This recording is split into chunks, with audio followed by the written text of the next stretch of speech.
Venimos a presentarle los metales y enlaces metálicos. El equipo está conformado por Axel Salazar, Paris Mariscal, Kenji Wasawa y su servidor Engles López. Características de los metales. Los metales son brillantes, maleables, dúctiles y son buenos conductores del calor, al igual que conducen la electricidad. Tienen puntos de fusión más altos que los demás enlaces. Normalmente hacen estructuras hexagonales, cúbicas o de formas concretas. La estructura de los metales y la naturaleza de los enlaces metálicos explican parte de estas propiedades típicas. Los metales están compuestos por iones positivos que están unidos en sólidos cristalinos. Estos iones positivos están rodeados por un mar de electrones. Estos electrones de valencia son libres para alejarse de sus átomos de origen. Cuando un electrón se mueve de su átomo original, alejándose, otro se cambia de lugar con él, debido a la atracción electroestática entre los cationes y los electrones. Esto es como se puede ver que los metales son buenos conductores del calor. Al calentarse, los electrones libres empiezan a vibrar, que causa que se genere energía cinética. Esto genera un incremento de temperatura. De esta manera, se muestra cómo los metales son maleables. Los cationes son protegidos de sí mismos por el mar de electrones o nube de electrones, para que ellos mismos no se repelen entre sí y rompan la estructura. Así es como se conforman los enlaces metálicos. Así es como se mantienen unidos como un metal. Compara esta imagen de una estructura de cationes rodeados por un mar de electrones con aleaciones iónicas, donde los iones con cargas opuestas se conducen juntos por la atracción electrónica o enlaces covalentes, y en donde dos átomos eléctricamente neutros comparten sus electrones de valencia. Los enlaces metálicos son mucho menos resistentes que los enlaces iónicos o los enlaces covalentes.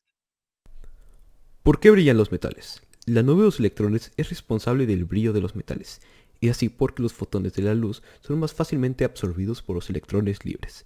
La luz, las cuales pueden fácilmente saltar hacia otro nivel que resulte ser superior. Entonces, cuando cae nuevamente un nivel, la energía regresa emitiendo luz por defecto. El calor del metal depende de la longitud de la onda de la luz que emita. ¿Por qué los metales son buenos conductores?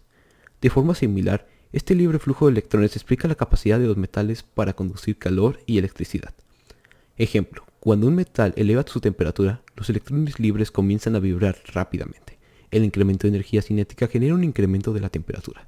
Cuando se aplica sobre el metal una corriente eléctrica, aumenta los electrones de un lado provocando repulsión y generando movimientos dentro del mar de electrones.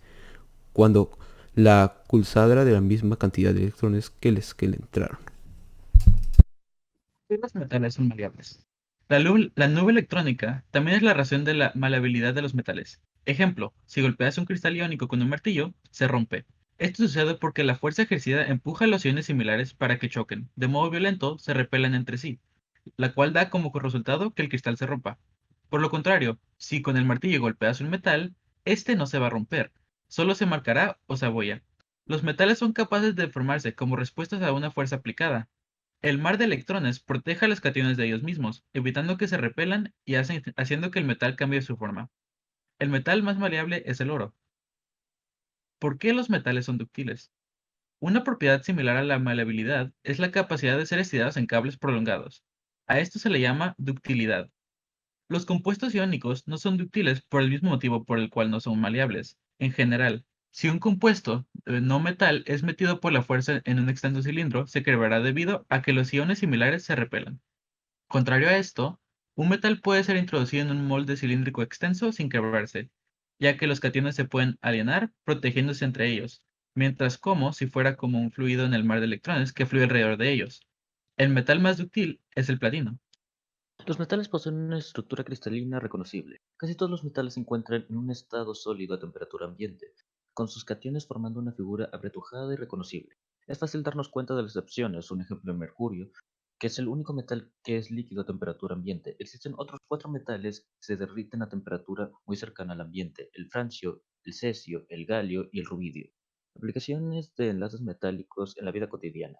Podemos verlo en varias ocasiones, un ejemplo la joyería, o en cables de alimentación, en aparatos ya sea para construcción o medicina, en teléfonos, en alarmas y básicamente en todo aparato electrónico. Muchas gracias.